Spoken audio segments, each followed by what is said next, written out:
What's up, Revo Nation? Today we're going to be talking about how to speak with confidence in everyday life. This topic was asked and requested by my favorite eldest boy in the whole wide world, my son. And I'd like to share that with you guys. So let's get right into it. Imagine your life could transform if you could talk with assurance, conviction, and confidence every single day, on a daily basis, without pause. From boosting your personal relationships, accelerating your career progress, enhancing your health and wellness, to giving you the courage to chase your dreams and find your purpose. Speaking with confidence every day has the power to reshape your life in unimaginable ways. The most successful people in the world communicate with confidence. So, are you ready to take the reins of your life and command your day every day? So stay with me until the end because I have a bonus tip that will be a game changer. Let's get into tip number 1.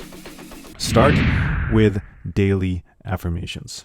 And when I say daily affirmations, I mean every single day.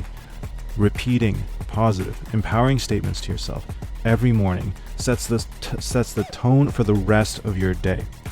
For example, saying, I am confident, I am articulate, and I can handle any conversation today, can boost your self-esteem immediately, even if you don't even believe it. And a lot of people, there's this whole fake it till you make it kind of movement right now, and I don't wholly believe in that. However, I believe there is some relevancy to that when it comes to this, because I was at a stage in my life before where I couldn't speak confidently. I had very little confidence. And I realized that was because of my self-talk. So what affirmations are you saying to yourself today or yesterday? Or are you saying negations? Are you putting yourself down instead? Because we all need to watch our self-talk.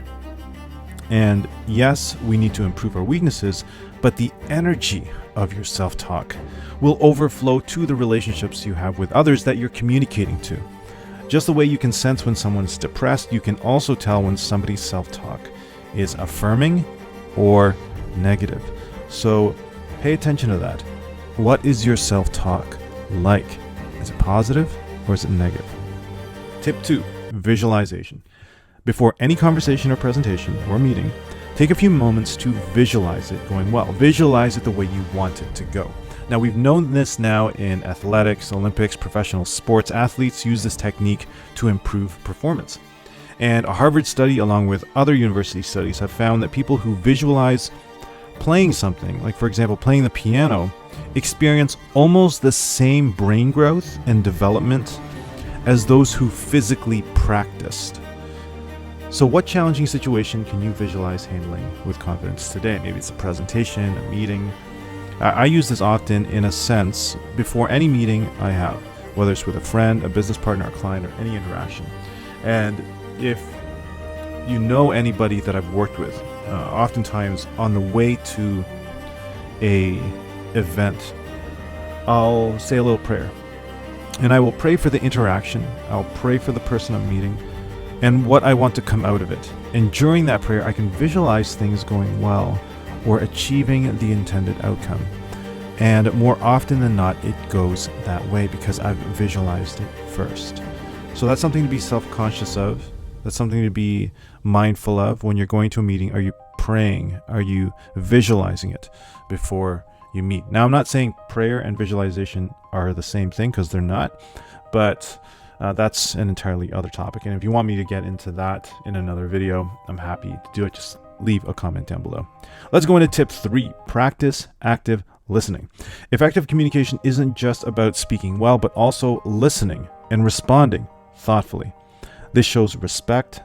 It shows that you're listening. It shows empathy. It builds trust, and it makes you a more confident speaker because you're focusing on the other person, not so focused on yourself and making yourself self-conscious. Consider this. How can you enhance your active listening skills in your next conversation? Just answer that question. In order to actively listen, you need to do the following. Number 1, give your full attention. Number 2, avoid interrupting. This means that someone's talking and you already have what you're going to say in your head while they're talking. Stop that. Just fully be present until they stop talking. Or unless you can interject something that is obviously along with that topic. Not saying never interrupt, but if it's obvious that their full train of thought isn't finished yet, then let them continue. Or if they've only been talking for like 10 seconds, don't interrupt. If they've been rambling on for 5 minutes straight and you haven't had a chance to say a single word, then maybe you can interject something that's related and something where it shows that you've been listening, you've been actively listening. Another thing is nonverbal cues. We're going to go into this in tip number 4. But certain things like facial expressions, encouraging, nodding, we're going to go into that. But these things let people know that you're actively listening as well. And another thing you can do, the last thing, is avoid judgment. Because if you start judging someone in the middle of a conversation, you've stopped actively listening. You're not even listening to them anymore. You're judging them. You can't judge and listen at the same time. You think you are, but you're already formulating an opinion inside your head as opposed to just being present and actively listening to what they're actually saying. As soon as you judge, you're going to begin to give negative cues to the other person as well. Even if it's subconscious, even if you're not saying it, it will show in your body language, in your facial expressions, in your micro expressions, and they'll be able to pick it up. They won't know what it is, but they'll feel uncomfortable. They'll be able to pick it up. I said that really fast. All right, let's go into tip number 4, because I can't wait to get into tip number 4. Mind your body language.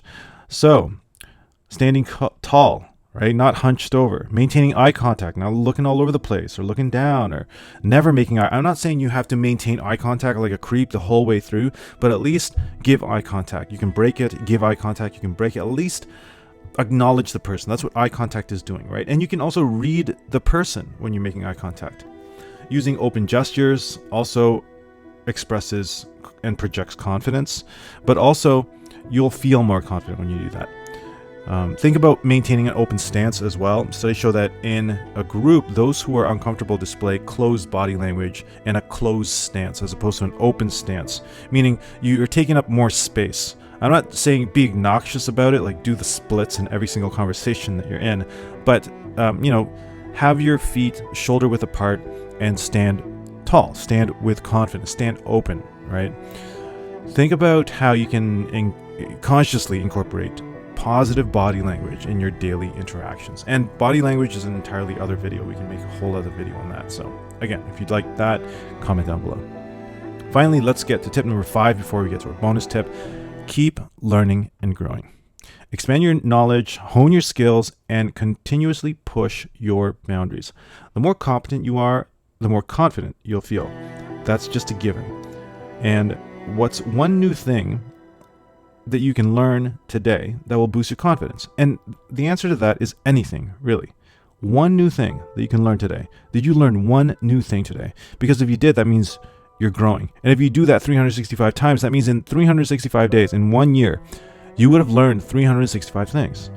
So how do we do that? Well, you can read more, you can take new courses or workshops, or even watching things on YouTube that you're going to put into application, like my videos, because watching things on YouTube aren't necessarily going to make you grow. But if you watch it and then you try to apply it in your life, then that's going to help you learn and grow.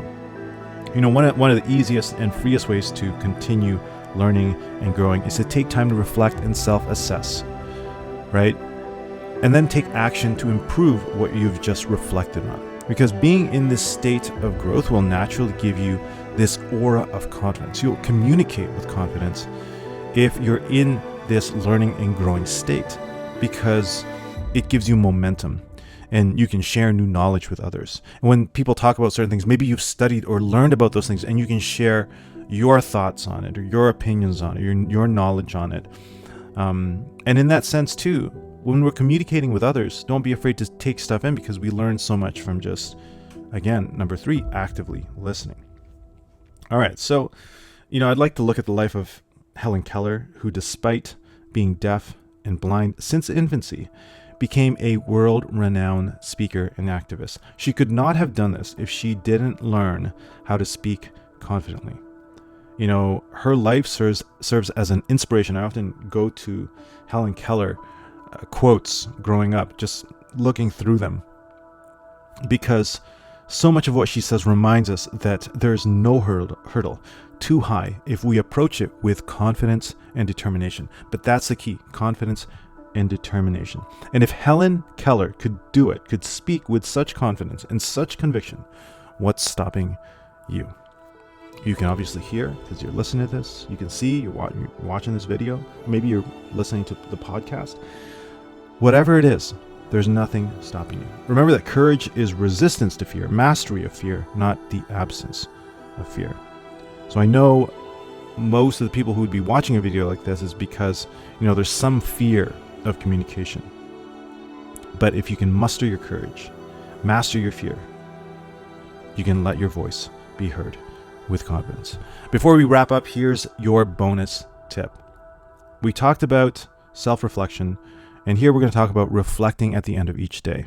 This is something I normally do, sometimes even before the day ends. But take a few moments in the evening or in your quiet time when you have time alone to reflect on your interactions.